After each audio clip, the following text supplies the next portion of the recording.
Today's news conference was supposed to be on the IRS provisions in the Build Back Worse bill.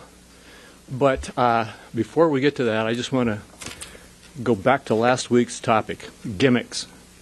Because since we had our last news conference, the CBO has finally added its voice to what I consider to be the only chart that really matters.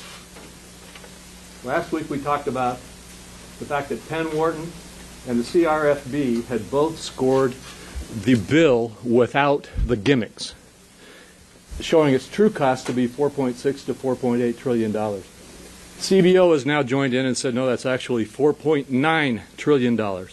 So we finally have the scorekeeper for Congress weighing in on what the true cost of this bill is. That should be game over. But instead, we continue to see the effort underway to adjust language in the Byrd process and to make other changes, and we continue to hear the claim that the bill doesn't cost any money, that its cost is zero. The real cost, according to CBO now, is an additional $3 trillion.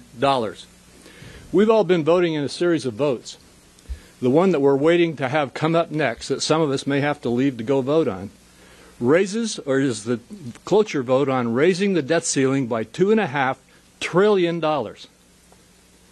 And if this bill is passed, we'll need another debt ceiling increase for $3 trillion. And that's what should be discussed and should be the focus of debate today. The next chart here, we had this last week as well. Inflation is now at 6.8%. That's Friday's numbers, reaching a 40-year high. The average change in prices paid by consumers for goods has gone up by 6.8%. Gasoline prices up 60% over last year. Meat prices, another large contributor, bacon up 21%. The producer price index is up 9.6% today, the fastest pace on record. These are measures of average prices that producers receive for their output.